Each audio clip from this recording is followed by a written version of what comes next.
Before we dive into today's material, I want to ask you a question that sounds simple on the surface, but is actually one of the biggest misconceptions people have about the medieval world. When you hear the phrase Middle Ages, what comes to mind? For many people, it's castles, knights in shining armor, kings fighting over tiny pieces of land, muddy villages, and maybe the occasional crusader marching towards Jerusalem. Game of Thrones type of imagery usually comes to mind.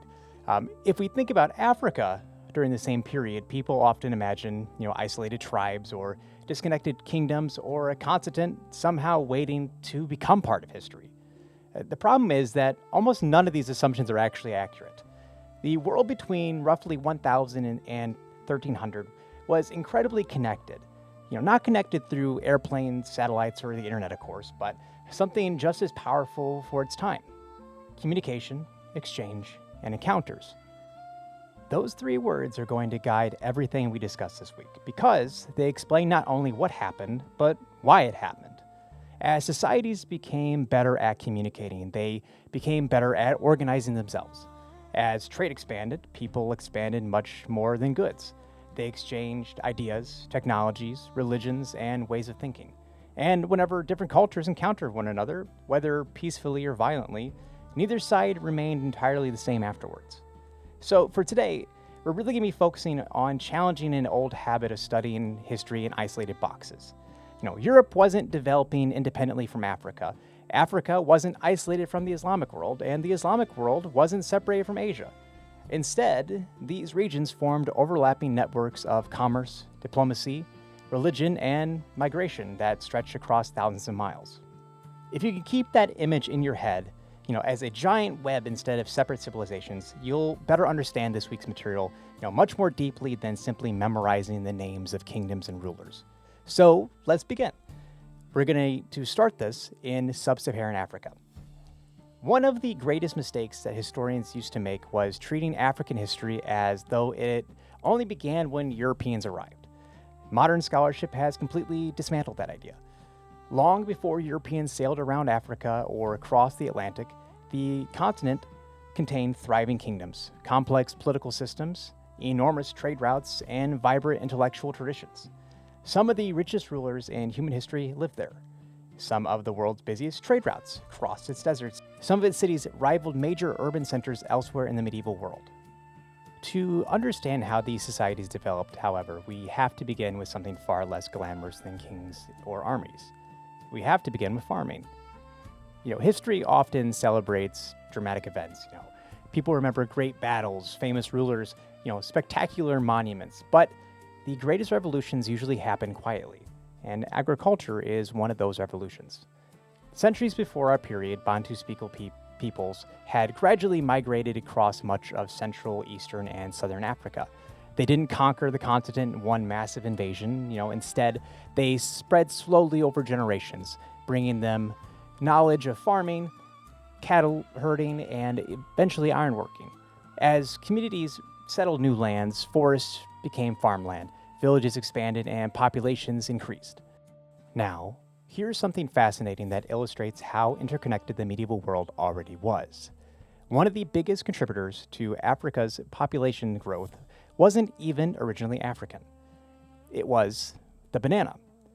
Now, that probably isn't the answer anyone expects. Bananas originated in Southeast Asia. Through maritime trade and migration, Malay sailors settled Madagascar between roughly the 3rd and 5th centuries CE. They didn't simply arrive carrying themselves.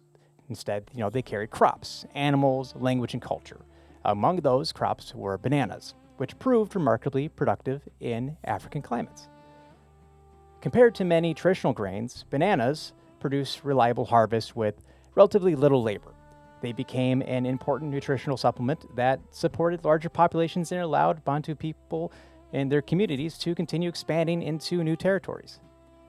Now, think for a moment about what just happened. A crop that originated thousands of miles away transformed demographic patterns on another continent centuries before Europeans even crossed the Atlantic. That's globalization.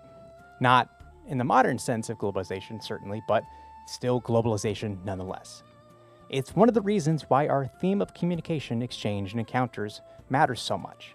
Ideas technology, and biological resources have always traveled farther than political borders. As populations expanded, societies naturally became more complex. Small villages grew into networks of villages. Leadership evolved from family elders into, hereditary chiefs, and eventually, many of these chiefdoms merged into organized kingdoms. Competition over resources encouraged stronger governments capable of, organizing larger armies, collecting tribute and, regulating commerce. One of the earliest examples of urban development emerged at Jinejino, often called Ancient Jin, located near the Niger River. By around 400 CE, it had already become a significant center of iron production, textile manufacturing, and regional trade. Notice that cities successfully were made throughout history. It wasn't simply size, it was location. Cities prosper where trade routes intersect. Whether we're talking about Constantinople connecting Europe and Asia, Venice controlling the Mediterranean trade, or hell, even Chicago becoming America's railroad hub. Geography shapes history. Jinejino occupied a strategic position where trade routes converged, allowing goods and people from many different regions to meet. Long before the great empires of West Africa emerged, urban commercial centers like this demonstrated how economic specialization could transform local societies into these regional powers. Of course, economic growth also transformed social life. African societies were remarkably diverse. There was no single, quote-unquote, African culture. Instead, different regions developed distinct political traditions, religious beliefs, and social organizations. In smaller communities, kingship remained the foundation of society. Families shared land communally, and authority rested with respected elders. On the other hand, larger kingdoms developed increasingly defined social classes, professional occupations, and governmental institutions. Women occupied especially important roles within many of these societies. While labor was often divided by gender, women performed much of the agricultural work that sustained communities. They also held respected positions within family structures, and in certain kingdoms, women could achieve considerable political influence. And this reminds us that medieval societies rarely fit neatly into modern stereotypes. Gender expectations certainly existed, but they varied dramatically depending upon time, place, and culture. Religion, likewise, reflected extraordinary diversity. Many African belief systems centered on a supreme creator, while others recognizing numerous spirits connected to nature, ancestors, and everyday life. Rituals surrounding birth, marriage, death, and harvest reinforced communal identity, while religious specialists, often called diviners, served as intermediaries between the human and spiritual worlds. Rather than separating religion from daily life, spiritual beliefs shaped law, morality, agriculture, medicine, and political authority. Now, here's where our course theme begins to appear again in a much more visible way. So, Africa was never isolated from the rest of the world. Christianity reached the kingdom of Aksum, located in modern Ethiopia, as early as the 4th century. Ethiopian Christianity developed somewhat independently because of geographic isolation, producing unique artistic traditions, architectural styles, and religious customs while still maintaining core Christian beliefs. Churches carved directly into solid rock still stand today, and they stand as a remarkable reminder that Christianity was never exclusively a European religion. At roughly the same time, another faith began moving into Africa through entirely different routes. Islam entered sub-Saharan Africa not through military conquest, but largely through merchants. Now, this is one of the most important historical patterns you'll encounter throughout world history. Trade spreads ideas just as effectively, if not even more effectively, as armies. Beginning in the 7th and 8th century, Muslim merchants crossed the Sahara using camel caravans, while others sailed along East Africa's coast through the Indian Ocean. Alongside salt, textiles, spices, and manufactured goods, they carried language, literacy, legal traditions, and, of course, religious beliefs. Conversion often occurred gradually because rulers recognized the practical advantages of participating in wider commercial networks. Adopting Islam strengthened diplomatic ties, facilitating trade with Muslim merchants and integrating African kingdoms into an economic world stretching from Spain to India. This brings us to one of the greatest commercial revolutions of the medieval world. The Saharan Desert is often imagined as an enormous barrier separating North Africa from the rest of the continent. But in reality, it functioned much more like an ocean. Just as ships crossed the Mediterranean, camel caravans crossed the Sahara. The desert certainly presented dangers, but once reliable caravan routes developed, merchants regularly transported goods across it thousands of miles. Gold traveled north, salt traveled south, and ideas traveled in every direction.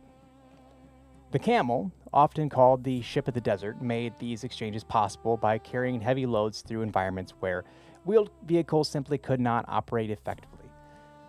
Over time, these caravan routes transformed West Africa into one of the world's most important centers of commerce. One of the most remarkable aspects of medieval history is that wealth was not simply measured by how much land a kingdom possessed. Instead, wealth often depended upon controlling the movement of goods. Think about the world's great commercial cities today: Singapore, Dubai, Rotterdam, New York.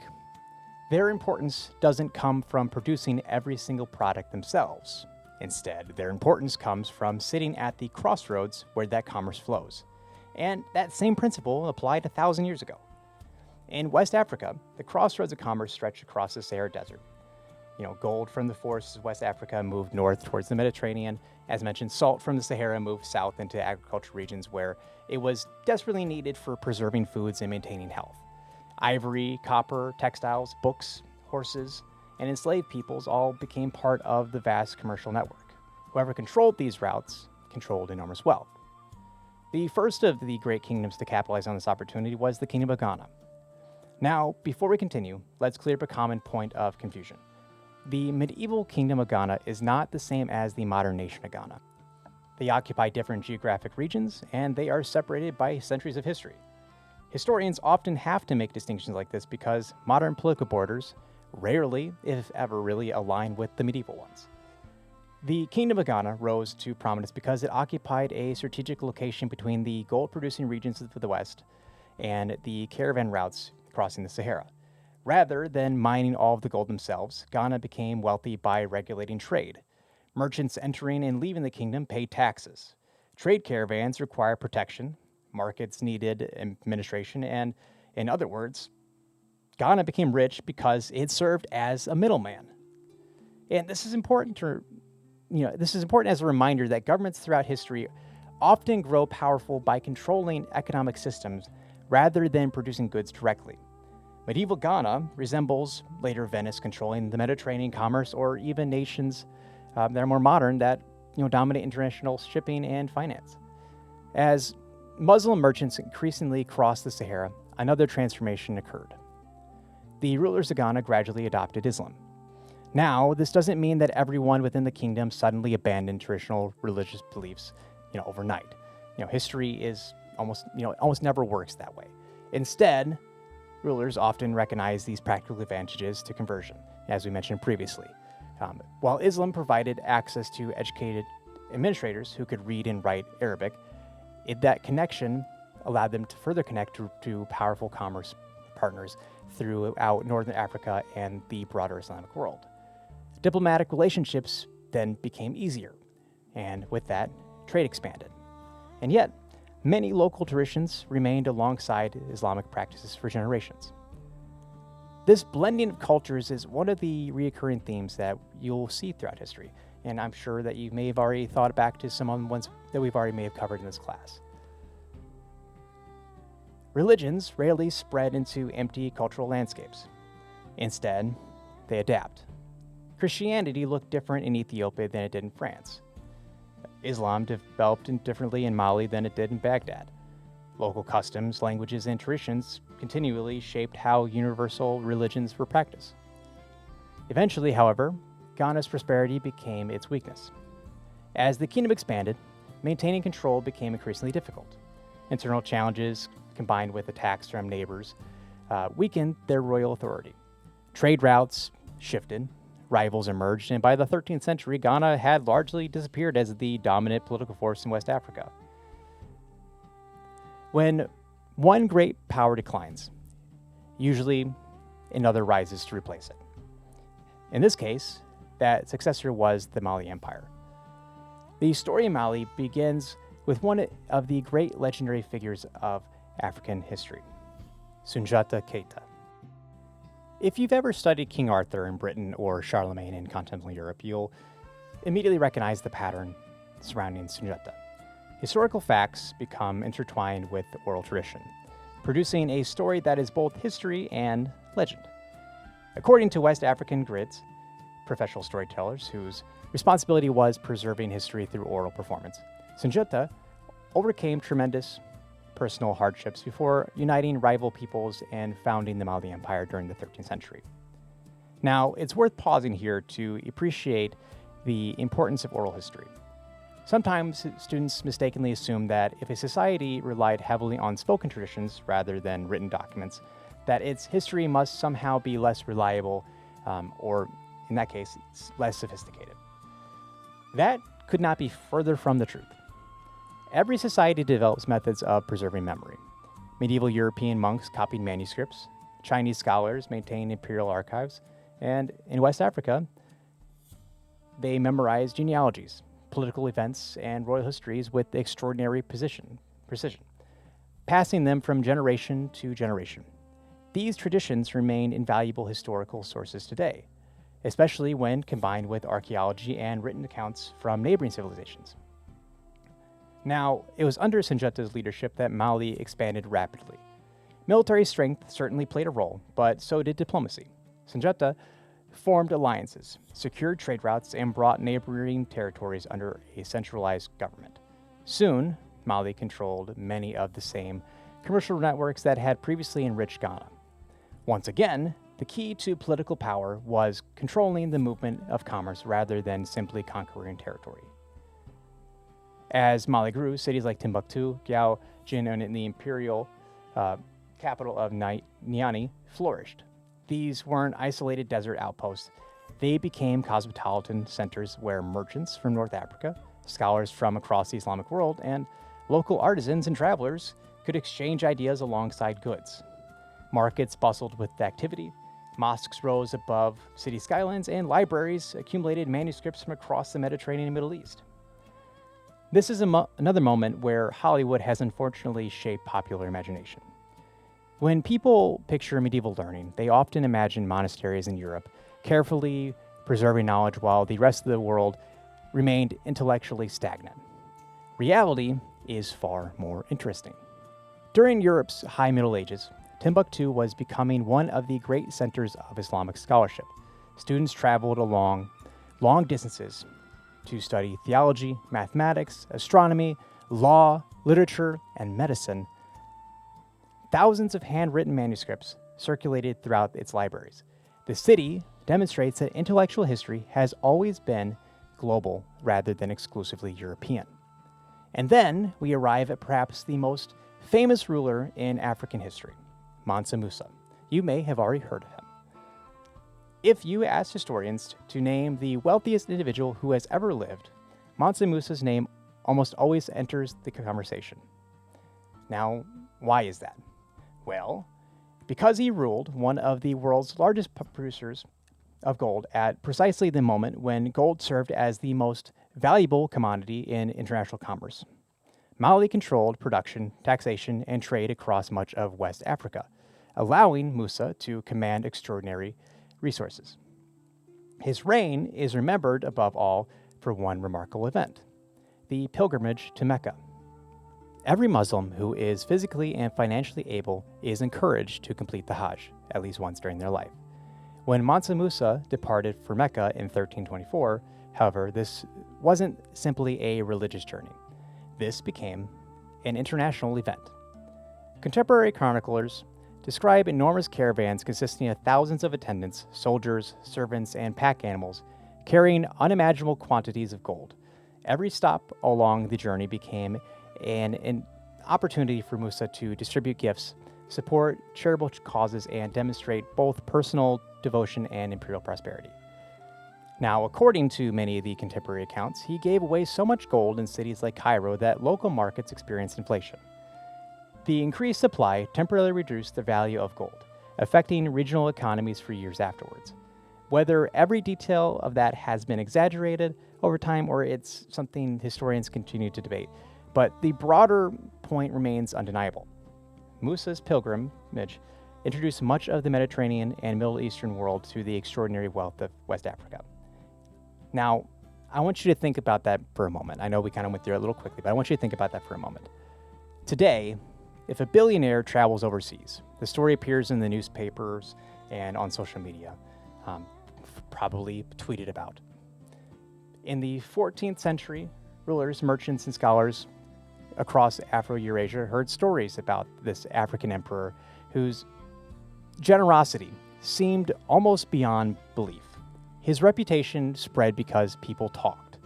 Merchants repeated stories, diplomats carried reports, and cartographers had even began placing Mali more prominently on their maps. Now, that is communication, exchange, and encounters happening in real time. That pilgrimage wasn't merely about religion. It was diplomacy, economics, public relations, but above all that, it was cultural exchange. Upon returning home, Mansa Musa invested enormous resources into strengthening Mali's Islamic institutions. He commissioned mosques, supported scholars, expanded religious education, and invited architects and intellectuals from abroad. Yet, just as we had discussed Ghana, Islam and Mali continued to coexist alongside older African traditions rather than replacing them entirely. Now, unfortunately, or fortunately, depending on which one you're talking about, no empire lasts forever. Within roughly a century after Mansa Musa's reign, internal succession disputes weakened central authority. Provinces asserted greater independence, neighboring kingdoms challenged Mali's dominance, and eventually the rising Songhai Empire absorbed much of Mali's territory, becoming the next great power in West Africa. While all this was unfolding across the Sahara, another remarkable story was taking place on the opposite side of the continent. Along the shores of the Indian Ocean, East Africa was becoming part of an entirely different commercial network. Rather than camel caravans crossing deserts, merchant ships rode the predictable monsoon winds between Africa, Arabia, Persia, India, and Southeast Asia. There, a new culture emerged that perfectly illustrates what happens when communication, exchange, and encounters occur over centuries. It was called the Swahili coast. Now, it's easy to think of an ocean as a barrier. After all, when we look at a map, what separates continents? Large oceans. But historians often see oceans differently. Oceans are highways. Before railroads, before interstate highways, before aviation, water was often the fastest and cheapest way to move people, goods, and, of course, ideas. The word Swahili itself comes from the Arabic word meaning people of the coast. And that tells us something immediately. This wasn't a society created by one culture replacing another. It was born from centuries of interaction. Bantu-speaking Africans, Arab merchants, Persian traders, and later Indian merchants all contributed to a unique coastal culture. The Swahili language itself reflects this history. Its grammatical structure is rooted in Bantu languages, while its vocabulary contains hundreds of Arabic loanwords. Every conversation spoken in medieval Swahili was, in a sense, evidence of centuries of cultural exchange. And this is something that historians love because language preserves history in ways people often overlook. Think about English today. We speak in a language built from Germanic roots, filled it with French vocabulary after the Norman conquest, influenced by Latin through the church, and continually borrowing words from cultures around the world. Languages tell something about encounters between peoples long after the original events have passed. And the Swahili coast tells a similar story. Its cities weren't colonies ruled directly by foreign empires. Instead, they functioned as independent city-states. Places like Mogadishu, Mombasa, Zanzibar, Malindi, and Kilwa competed with one another economically while sharing common commercial interests. Local rulers accumulated wealth by taxing trade, providing secure harbors, and maintaining political stability that encouraged merchants to return year after year. Perhaps the greatest of these cities was Kilwa. By the 13th century, it had become one of the busiest ports in East Africa. Stone houses, coral-built mosques, warehouses filled with imported goods, and crowded marketplaces reflected an economy deeply integrated into the Indian Ocean world. Gold from the African interior flowed through Kilwa before continuing through Arabia and Asia. Ivory, animal hides, tortoise shells, and other luxury goods followed similar routes. And in return came fine textiles, ceramics from China, spices from India, glassware from Persia, and countless manufactured goods that were unavailable locally. Again, we see this pattern. Trade isn't simply about buying and selling. Every merchant carries stories. Every traveler carries their customs. So in a sense, every ship carries ideas. Religion also spread through these same commercial relationships. As we mentioned before, Islam also gradually became the faith of many merchants in urban cities alongside the Swahili coast. And in the same way, conversion wasn't generally forced by invading armies. Instead, as previously mentioned, participation in the broader commercial world encouraged rulers and merchants to adopt a religion that had connected them with their trading partners. Local traditions remained important, but Islam became another thread woven into the region's cultural fabric. Further inland stood another remarkable civilization that puzzled European observers for centuries, Greater Zimbabwe. When 19th century Europeans first encountered its massive stone walls and towers, many refused to believe Africans could have constructed such impressive architecture. Some claimed the ruins must have been built across, by the ancient Phoenicians. Others suggested biblical figures or mysterious lost civilizations. But, of course, the archaeology tells a very different story. Great Zimbabwe was built by African peoples. Its enormous stone enclosures required extraordinary engineering skill. Without mortar, builders carefully stacked millions of granite blocks into walls that still stand today. The city served as a political and commercial center of a prosperous kingdom that controlled trade between the African interior and the Swahili coast. Gold was mined inland, eventually reached Indian Oceans, ports through networks organized by rulers at Great Zimbabwe. I always also like to point out, because history isn't just about learning some new information. Sometimes it's about correcting old assumptions. For generations, European historians underestimated the complexity of African societies because they viewed history through colonial perspectives. Modern archaeology has dramatically reshaped our understandings. Kingdoms like Mali, Congo, and Zimbabwe weren't exceptions. They were part of a rich and diverse medieval Africa that was deeply connected to global commerce. And with this, I also want to take a moment here. If you ever have an opportunity to take a History of Africa class, I greatly encourage you to do so. There is such a great history there that is often overlooked and not covered in other history courses, even survey courses like ourselves. We can barely kind of touch in the deep history of Africa. So I greatly do encourage you to, if you have the opportunity to take and expand your understandings and learning on African history a step further as well. But with that, let's now shift our attention northward. While West African caravans crossed the Sahara and the Swahili merchants navigated the Indian Ocean, Europe was undergoing its own transformation. Now, if I asked most people to describe Europe immediately after the fall of the Roman Empire, they probably picture, chaos. And to some extent, that's accurate. The centralized authority of Rome had collapsed centuries earlier. Germanic kingdoms competed for territory.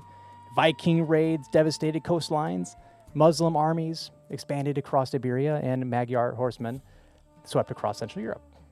Political authority was fractured into countless regional powers. But yet, by around the year 1000, something remarkable began happening.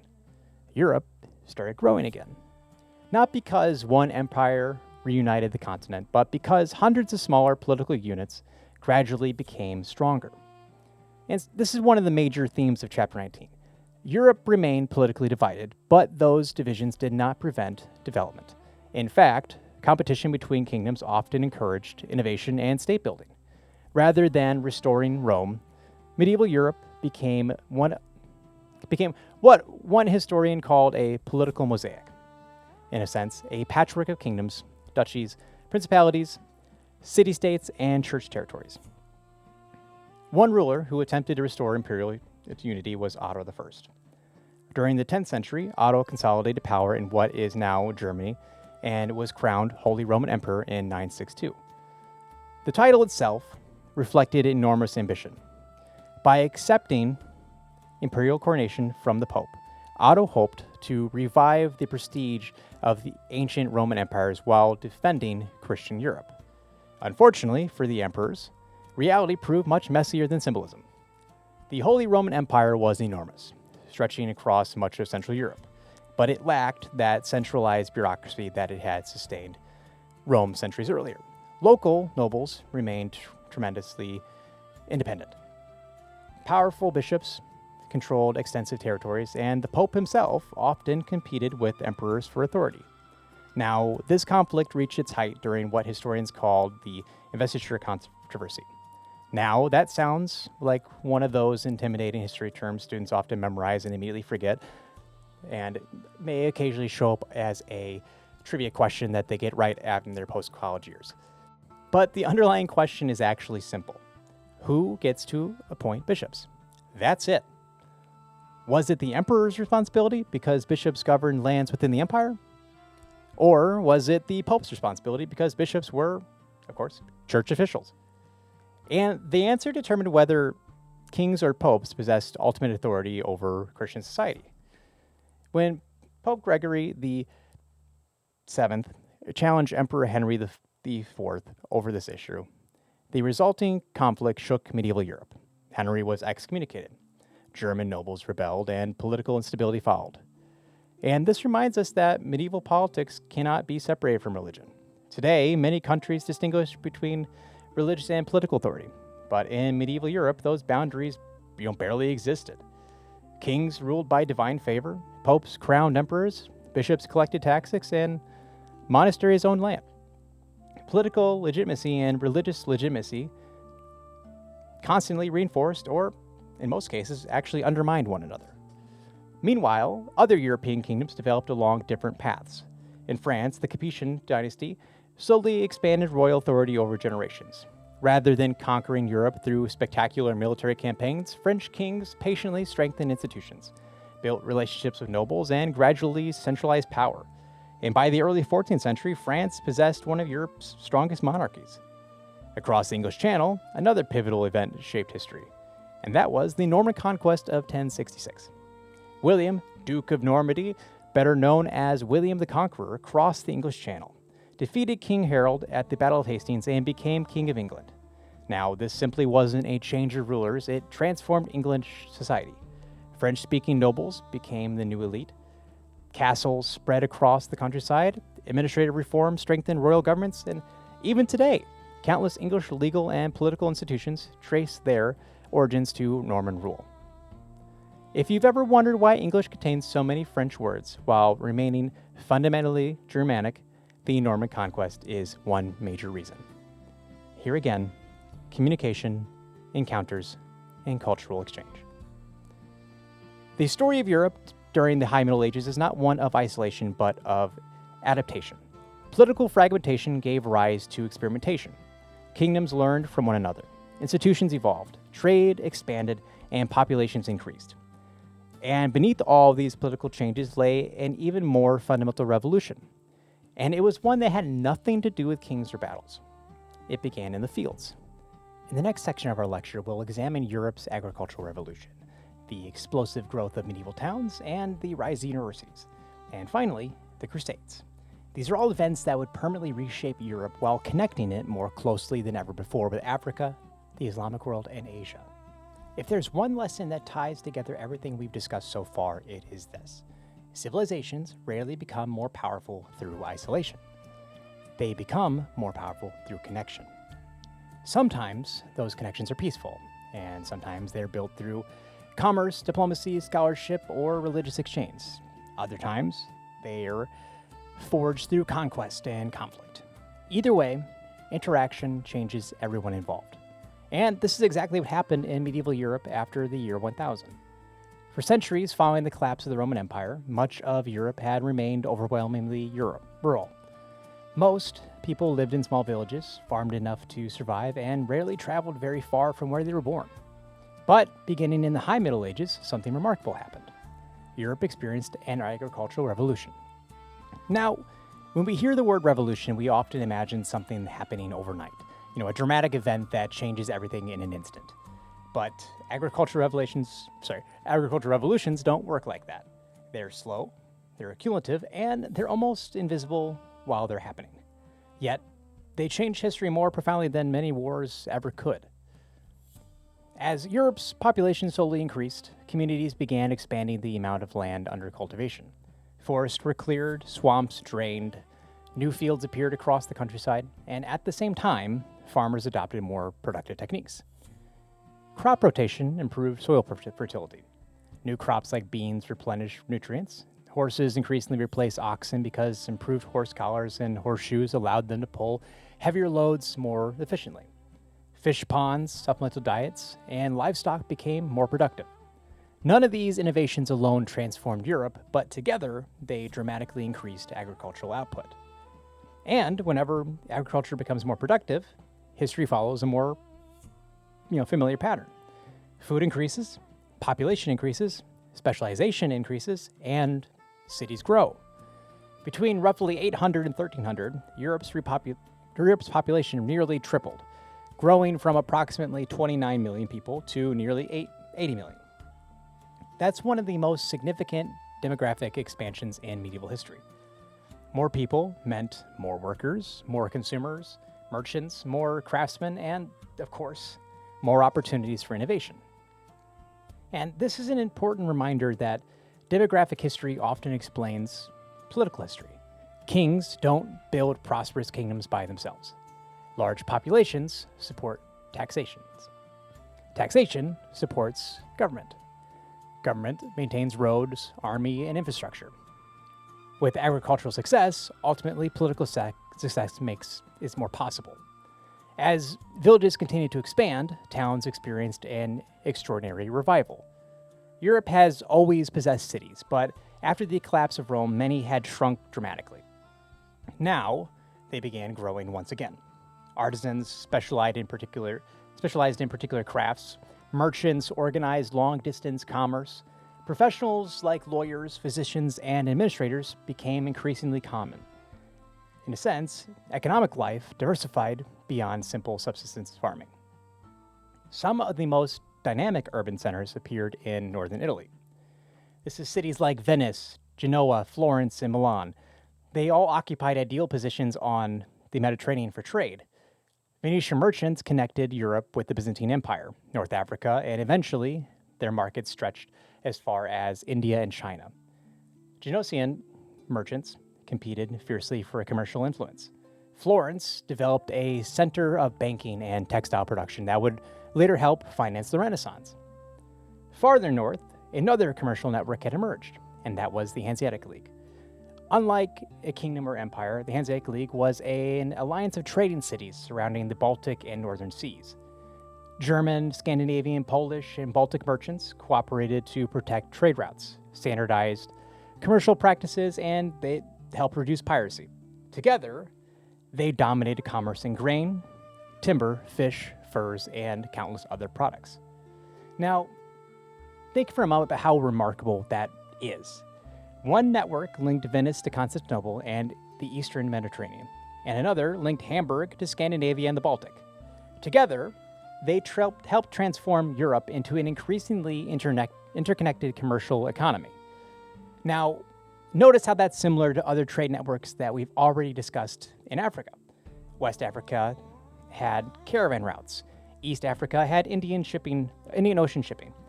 Europe had Mediterranean merchants and northern commercial leagues. Different geography, same historical process.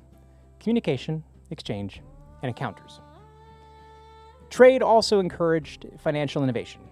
As merchants traveled farther and invested greater amounts of money, carrying bags of gold across continents became increasingly dangerous. Banking expanded, credit became more common, and partnerships allowed investors to share risks. Limited liability arrangements encouraged larger commercial ventures. Many of the financial practices underpinning modern capitalism have their roots in these medieval experiments. Economic change inevitably transformed society. For centuries, medieval Europeans often described society as consisting of three groups: those who prayed, those who fought, and those who worked. The clergy cared for souls, nobles defended society through military service, and peasants produced the food. While this was certainly an oversimplification, it reflected a society deeply organized around hierarchy and inherited status. But expanding cities complicated this picture. Merchants didn't fit neatly into those categories, neither did the bankers or the lawyers, or certainly not the university professors. Urban life created entirely new social classes whose wealth came from commerce rather than inherited land. Towns increasingly demanded charters granting them greater independence from feudal lords. Guilds regulated production, protected workers, maintained quality standards, and provided mutual support for members. Medieval cities became laboratories of economic experimentation. Women also found new opportunities within growing towns. Although rural women continued managing households, farming, and livestock, urban economics allowed women to participate in textile production, retail economy, and many skilled crafts. Some guilds admitted women, while others were composed almost entirely of female members. Again, medieval society was never as static as older stereotypes tend to suggest. Economic prosperity also produced something else: education. Earlier medieval Europe simply lacked the wealth necessary to support institutions dedicated primarily to learning. But as towns prospered and governments became more sophisticated, demand grew for educated administrators, lawyers, physicians, and theologians. Cathedral schools gradually evolved into Europe's first universities: Bologna, Paris, Oxford, Cambridge, Salamanca. Institutions whose names still carry prestige nearly 1,000 years later first emerged during this remarkable period. Perhaps that most fascinating intellectual development involved the rediscovery of Aristotle. Here's something many students find surprising. Europe didn't rediscover Aristotle by accidentally uncovering forgotten books in dusty monasteries. Much of Aristotle's works returned to Western Europe because Muslim, Jewish, and Byzantine scholars had preserved, translated, and studied these texts for centuries. Through contact with the Islamic world, European scholars gained access to philosophical traditions that had largely disappeared in Western Europe after Rome's collapse. Now, I know I've said this a lot this time, but think about that. One of the greatest intellectual revivals in European history depended upon knowledge preserved elsewhere. That is exchange, and that is communication, and that's exactly why historians reject the idea that civilizations developed independently. Knowledge travels, ideas travel, civilizations learn from one another. This intellectual revival gave rise to scholasticism, a movement most closely associated with Thomas Aquinas. Rather than seeing faith and reason as enemies, scholastic scholars attempted to reconcile Christian theology with Aristotelian philosophy. Their work profoundly shaped European intellectual life for centuries. All of these developments prepared Europe for one of the defining events of the High Middle Ages, the Crusades. Now, few historical events have generated more misunderstanding than the Crusades. Popular culture often portrays them as simple wars between Christians and Muslims. Reality, as usual, is considerably more complicated. In 1095, Pope Urban II called upon Christian knights to aid the Byzantine Empire and reclaim Jerusalem from Muslim control. Thousands answered the call. Many hoped to defend fellow Christians. Others sought forgiveness of sins. Some pursued land, wealth, adventures, or political opportunity. Human motivations were every bit as complicated then as they are today. The First Crusade achieved astonishing success. European armies captured Jerusalem in 1099 and established Crusader states throughout the eastern Mediterranean. But their victories proved temporary. Muslim political divisions gradually gave way to greater unity, particularly under the leadership of Salah al-Din, better known in Europe as Saladin. In 1187, Saladin recaptured Jerusalem, becoming one of the most respected military leaders of the medieval world. Despite launching multiple additional crusades, European kingdoms never permanently re-established control over Palestine. Now, here's where historians often ask students to think differently. Instead of asking, who won the Crusades? Ask, what changed because of the Crusades? That question is much more interesting. Crusaders encountered advanced Islamic cities. Sophisticated medicine, mathematics, astronomy, engineering, paper manufacturing, and preserved classical scholarship. Italian merchants expanded Mediterranean commerce. European demand for Eastern goods increased dramatically. Long-distance trade flourished. Cultural borrowing accelerated. Even though the military objectives ultimately failed, The exchanges initiated by the Crusades transformed Europe economically and intellectually. And that's one of history's greatest ironies. People often intend one thing and accomplish something entirely different. The Crusades sought permanent Christian control over Jerusalem. Instead, they helped deepen commercial, intellectual, and cultural connections between Europe and the wider Afro-Eurasian world. And that brings us back to where we began today's lecture. Again, communication, exchange, and encounters. Those three words are not simply vocabulary terms for this week's module. I'm not going to quiz you on them. They are one of the central engines of world history. Sub-Saharan African kingdoms expanded because communication and trade connected distant peoples. Mansa Musa demonstrated how commerce could protect and project political power over continents. Swahili city-states became prosperous because they embraced maritime exchange rather than isolation.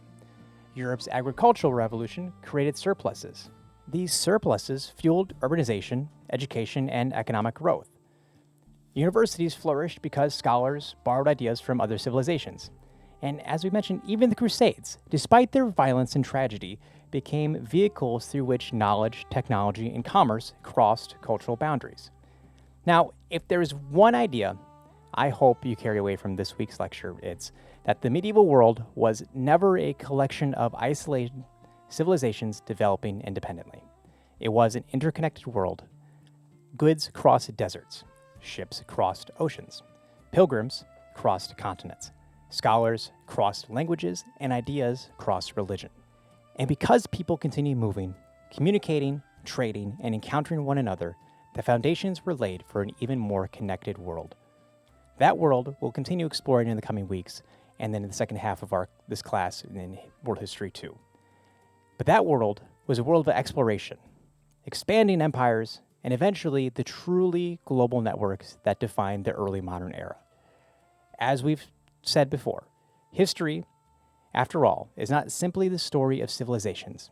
It's the story of what happens when civilizations meet.